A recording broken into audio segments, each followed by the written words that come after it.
ஓம் சரணாகத தீனார்த்த பதித்ரான பராயணே சர்வசியார்த்திகரே தேவி நாராயணி நமோஸ்துதே.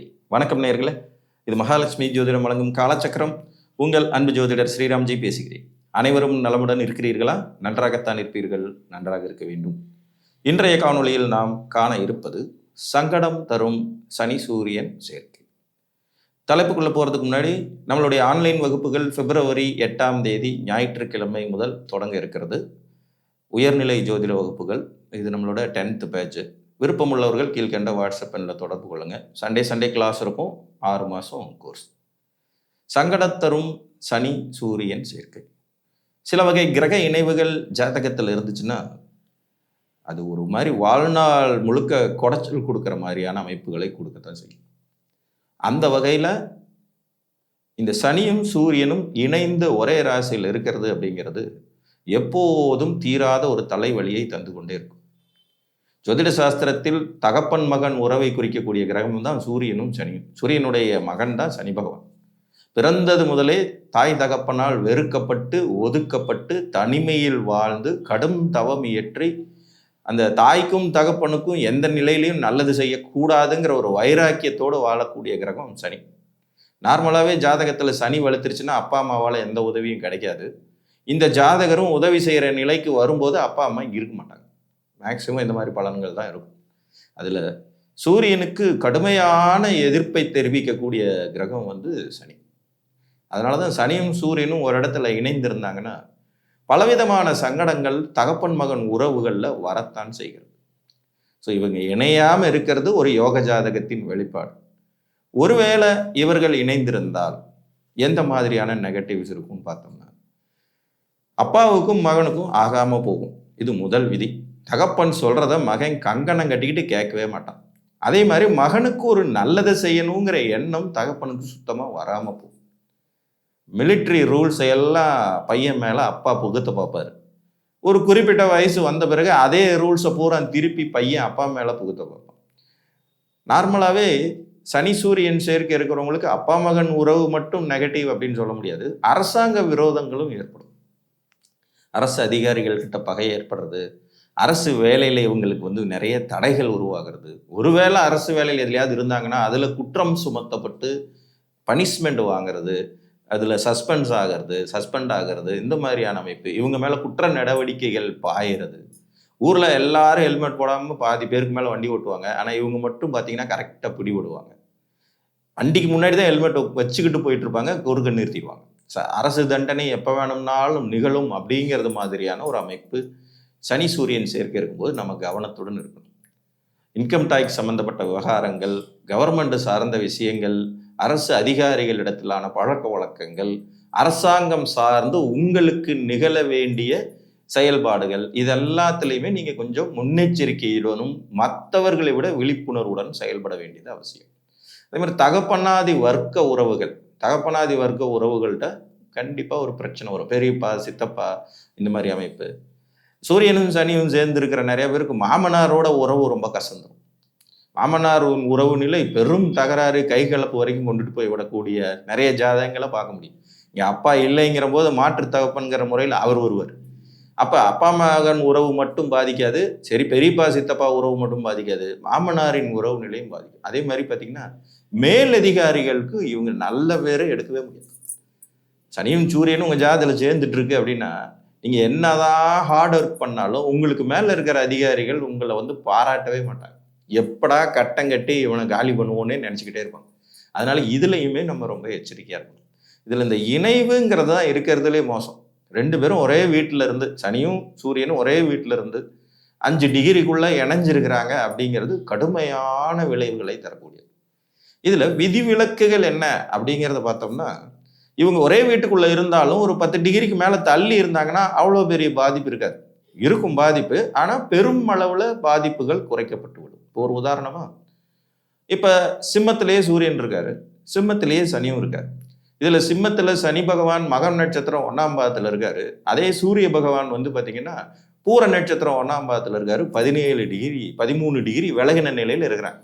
அப்படி இந்த மாதிரியான விலகல் நிலையில் 2 பேரும் ஒரே வீட்டுக்குள்ளே இணையும் போது அதுவும் இணைவு தான், ஆனால் பெரும் பாதிப்புகளை கொடுக்காத இணைவு அப்படிங்கிறது மாதிரி இதை நம்ம கணக்கில் எடுக்கணும். இவங்களாம் கொஞ்சம் எச்சரிக்கை உணர்வோடு செயல்பட்டாலே பாதிப்பின் அளவுகள் குறைந்து போயிடும்.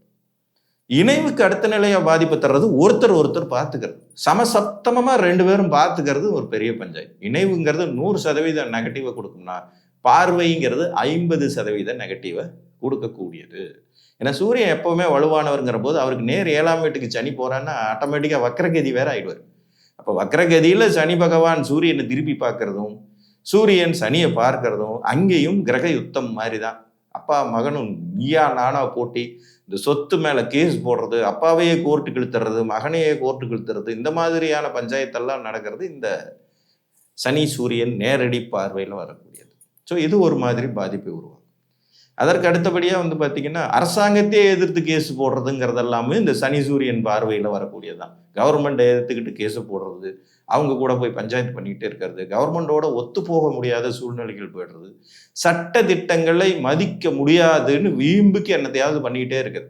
ஒரு நிறுவனத்தில் வேலை பார்த்தாலும் அந்த நிறுவனம் கூறுற சட்டங்களை மதிக்காமல் போகிறது, அரசாங்கம் கூறும் சட்டங்களை மதிக்காமல் எதிர்மறையாக செயல்படுறது, தகப்பன் குடும்பத்தாருடைய சட்டத்திட்டங்களுக்கு எதிர்மறையாக செயல்படுறது, இந்த மாதிரியான அமைப்புகளையும் இது கொடுக்கும். இதுவும் ஒரு வாழ்நாள் ரீதியாக குறைச்சல் தரக்கூடிய ஒரு சமாச்சாரம்.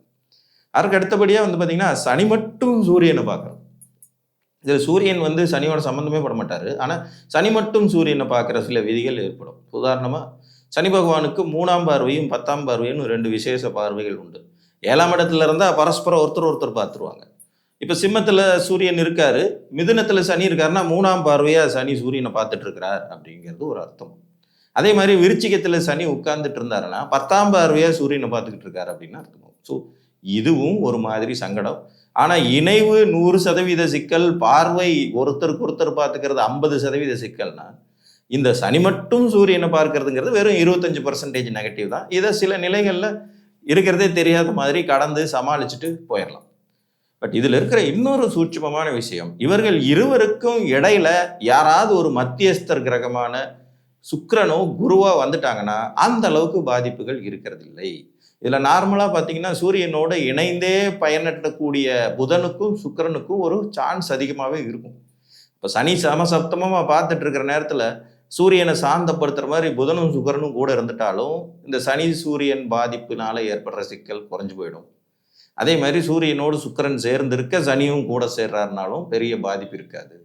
குரு பகவான் கூட இருந்தாருனாலும் அல்லது குரு வேறையா எங்கேயாவது இருந்தபடி சனியை பார்த்துட்டாருனாலும் அந்த தாக்கத்தின் அளவு வெகுவாக குறையும். இது ஒரு விதி. ஸோ எல்லா விதிகளுக்கும் ஒரு விதி விலக்கு உள்ள ஒழிஞ்சிட்டே இருக்குங்கிறதையும் நம்ம மறந்துடக்கூடாது. அதே மாதிரி இவர்களுடைய இணைவு இயற்கை சுப வீடுகளில் நிகழ்ந்திருந்ததுன்னா அவ்வளோ பெரிய பாதிப்பு இல்லை அப்படிங்கிறதையும் நாம் இங்கே எடுத்துக்கணும். இதில் சுப வீடுகளின் வலிமையின் அடிப்படையில் தான் அது செயல்படும். இப்போ தனுசு வீட்டில் அவங்க 2 பேரும் இணைஞ்சிருக்காங்க. சூரியன் சனி இணைவு இருக்குது, தனுசு வீட்டில் இருக்குது, பாதிப்பு ரொம்ப குறைவு. சூரியன் தனுசுல இருக்காரு, சனி மிதுனத்தில் இருக்காரு, பார்க்குறாங்க, பாதிப்பின் அளவு குறைவு. இது மாதிரி விதிவிலக்குகளை எடுத்துக்கணும். மீன வீட்டில் இணைகிறாங்க, பாதிப்பின் அளவு குறைவு. மீனம் கன்னி இந்த அடிப்படையில் இருக்காங்க, பாதிப்பின் அளவு குறைவு. ரிஷப வீட்டில் இணைந்திருந்தால் பாதிப்பின் அளவு குறைவு. துலாம் வீட்டில் இருக்கும்போதும் பாதிப்பினுடைய அளவு ஓரளவுக்கு மட்டுப்படும் கட்டுப்படும் அப்படிங்கிறது மாதிரி சொல்லிடலாம். கடக வீட்டில் இவங்க இணையும் போது சந்திரனின் நிலைப்பாடு என்ன அப்படிங்கிறதையும் நம்ம பார்க்கணும். மிதுனம் கன்னியில் இணைகிறதுங்கிறது 50-50 சாய்ஸ். ஸோ சனி பகவான் சூரியனோடு தொடர்பு கொள்ளாமல் இருப்பது உத்தமம். அப்படி தொடர்பு கொண்டுட்டா சுக்கிரன் கூட இருக்காரா, புதன் சுக்கிரன் கூட இருக்காங்களா, குரு எங்கேயாவது இருந்து பார்த்துட்டு இருக்காரா, குரு இணைந்த நிலையில் இருக்காரா, இயற்கை சுப வீடுகளில் இந்த இணைவுகள் இருக்கிறதா என்பதை பார்த்துக்கொள்ளும். இதெல்லாம் இல்லாமலே ஸ்ட்ரைட்டாக அப்படிதான் சார் இருக்கு. சனியும் சூரியனும் சேர்ந்து இருக்காங்க, 2 பேரும் விருச்சிகத்தில் உட்காந்துட்டு இருக்காங்க, எனக்கு 2 பேரும் கும்பத்தில் இருக்காங்க, 2 பேரும் மகரத்தில் இருக்காங்க, மேஷத்தில் இருக்காங்க, என்ன சார் பண்ணுறதுன்னா அரசாங்கத்தை அனுசரித்து செல்லுங்கள். இதுதான் என்னோட அறிவுரை. அரசை மீறி சட்ட திட்டங்களை மீறி செயல்படுறதை என்னைக்குமே ஃபாலோ பண்ணாதீங்க. அப்பா மகன் உறவு நிலையை சமாதானப்படுத்திக்கிங்கன்னு சொல்லலாம், ஆனாலும் ஒரு கட்டத்துக்கு மேலே அது நிலைக்கிறது இல்லைங்கிறதுனால உங்கள் வழியை நீங்கள் பார்த்துட்டு ஒதுங்கி போய் விடுவது சிறப்பு. தள்ளி இருப்பது அழகு அப்படின்னு சொல்லுவாங்க இல்லையா, அந்த மாதிரி இருக்கணும்.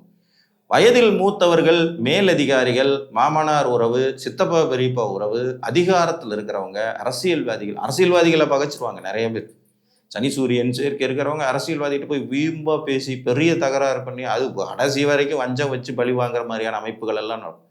ஸோ இந்த மாதிரி பவரில் இருக்கிறவங்கள்ட்ட எப்போதும் இயற்கையாகவே கவனத்துடன் செயலாற்றி விட வேண்டியது அவசியமாகும். இதை மட்டும் ஃபாலோ பண்ணினீங்கனாலே வாழ்நாள் சிக்கலை தரக்கூடிய இந்த இணைவை உங்களால் சமாளித்து வெற்றி கொள்ள முடியும் என்று கூறி மீண்டும் ஒரு காணொலியில் உங்களை சந்திக்கும் வரை உங்களிடமிருந்து அன்புடன் விடைபெற்றுக் கொள்வது உங்கள் அன்பு ஜோதிடர் ஸ்ரீராம்ஜி. நன்றி, வணக்கம்.